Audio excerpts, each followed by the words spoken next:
Boro Aboye Aboshishe, I got a question for you. Have you ever had the experience where you're technically doing all the right things? You're crossing your T's, you're dotting your I's, and you're going through all the steps, but somehow things just don't pan out over and over and over. And the reality is because even though you're doing the right things, you're doing it absent-mindedly. Your mind is not really in the game, as they say.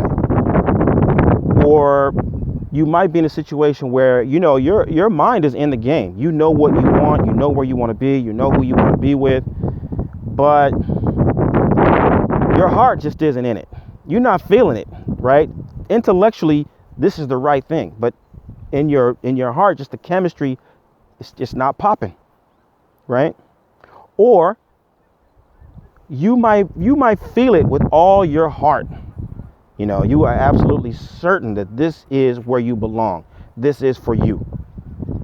But your mind is telling you, a whole bunch of chaos. It's constantly confusing you. And then on top of that, you're actively doing everything to contradict and sabotage this thing that you sincerely feel in your heart. Have you ever had any of those feelings or all of those feelings to some degree at the same time?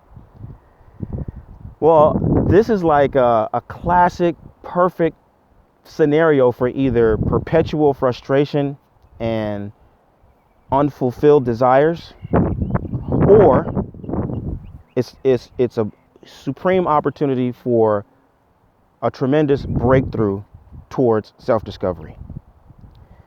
Now, typically, very commonly, people will tell you, hey, just get these beads, just have this pot, take on this title. Those are going to solve your problem. Boom, just like that. Once you do this and this, rub some palm oil on it, everything is going to be fine, right? That's common, that's easy, but that's only going to get you, a flash, right? It's going to be like a flash of lightning, bam, in the midnight sky. You see clearly for a second, and then you go right back to business as usual, right? And so what I want to share with you today is a pathway towards having that breakthrough, a real opportunity to take advantage of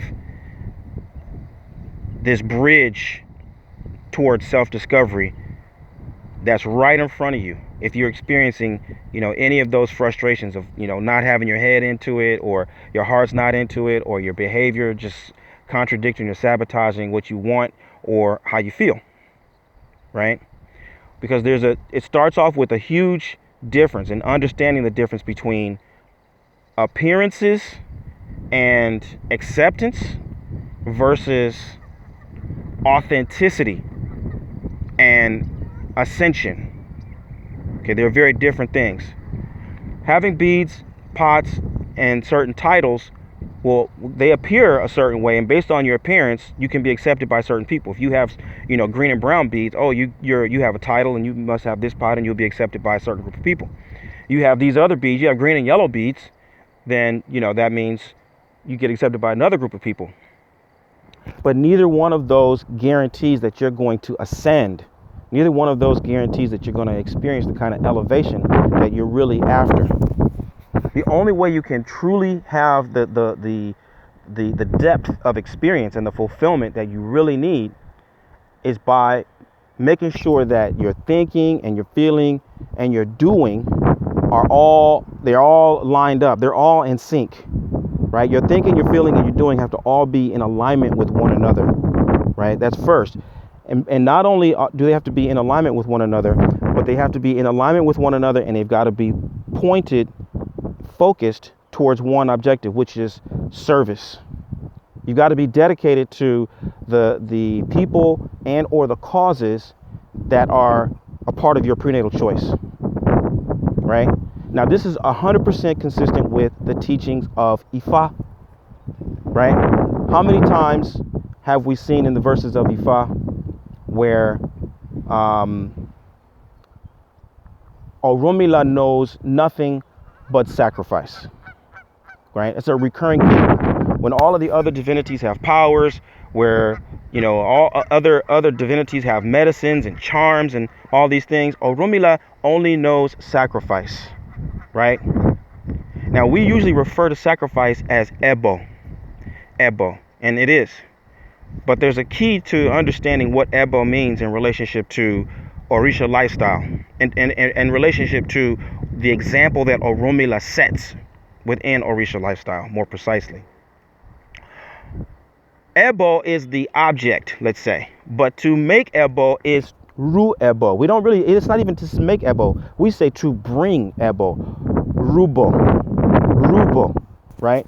So when the Babalawo was making sacrifice, again, I'm saying it in English, where the Babalawo was making sacrifice, but that's not the she is to make. She. Okay, so it's not Shebo, it's Ruebo, Rubo. Is to make, is to bring the sacrifice. So we say Riruebo Nigbeni, Airubo Nikigbenian. Riruebo, to bring the sacrifice, is beneficial to any, which is a shortened version of Enia, which is humanity.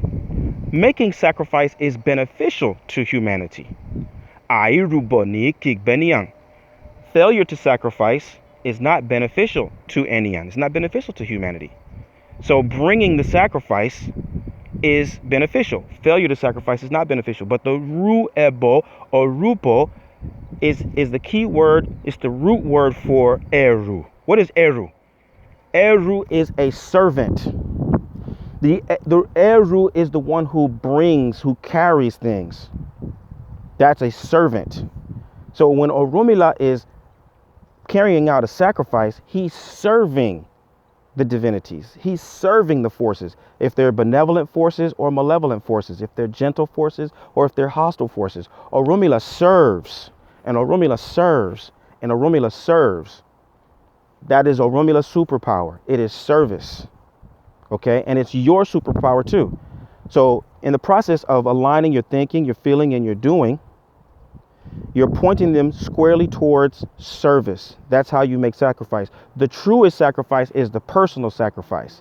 The truest sacrifice is a sacrifice from within, sacrificing your ego, sacrificing your need to be right, sacrificing your need to have certain material things, foregoing things, being tolerant of things. That's the truest, deepest form of sacrifice. Sometimes the sacrifice means stepping forward. It means getting out of your comfort zone. It means speaking up for things that you ordinarily wouldn't speak up for, right? Ultimately, sacrifice is it's like giving up something that's precious to you for something that's greater, right? Allowing yourself to be like water, right? Allowing yourself to be like water. What do I mean by that? You know how they say water will take the form of any vessel in which it is poured, right? So water will it will accommodate whatever shape or form. It's not resisting and fighting. A drop of water that falls into the ocean becomes one with the ocean. It doesn't, it's not restricted and holding on and trying to do something that it thinks it should do. It yields, it submits, it accepts, right? That is the way that you find your sacred service. You accept, and what you're accepting most obviously is your prenatal choice, right? And you're going to know that you're in the right place at the right time with the right people when you get direction and you get correction, and you're happy, right? And you say, "Oh, I like that." I remember once being with some Awos, and these guys were my peers, right? Just so you understand, these were my peers. And I was visiting them in their temple, and we were making a sacrifice, right? Rubo. And in the process of doing this, one of the Awos, so we were standing close to side by side. We had just offered a goat. And there's a third Awo on the other side of the floor, and he was doing something else. But he's an earshot of us, right? So the first Awo says to me, "Oh, Bafemi, hey, we just offered this goat. I want you to do the butchering. I want you to gut the goat and butcher it up." And I smiled and said, "Gladly." And the third owl who was on the other side of the room was watching, and he says, wow, look at that, a genuine smile from the heart when asked to do the dirty work. I like that, right? I was happy to do it. Getting that direction was joy to my heart because it was part of my service. I'm happy to be serving. I'm happy to be doing what I do, right? So that's one of the ways that you know you're in the right place at the right time, when your service, being able to serve more, being able to serve, the opportunity to improve your service, getting the opportunity to refine your service. It just brings you joy. No matter, it might be tedious, it might be, dirty, it might be uncomfortable, it might mean you have to wake up early and stay up late and, right, do all kinds of things that make you uncomfortable. But when you know in your heart, no, being able to do this is good for me. I'm happy. I love this. That's a real strong indicator that your thinking, feeling, and doing is in alignment with where you need to serve. Okay. So what I want to encourage you to do is open your mind and open your heart to the reality of where you feel most comfortable, where you get the greatest sense of belonging, where your ability to serve, it just brings you higher and higher and higher levels of happiness and fulfillment. Okay, that's the key to your ability to ascend. That's the key to your ability to transform from the inside out. It isn't going to come from outward appearances and mere acceptance by other people. The beads, the pots, the titles, they might be part of the equation and they may not be part of the equation. But at the heart of the matter is your ability to align your thinking, feeling, and doing with your highest level of sacred service. Aboru aboye, abo shishe.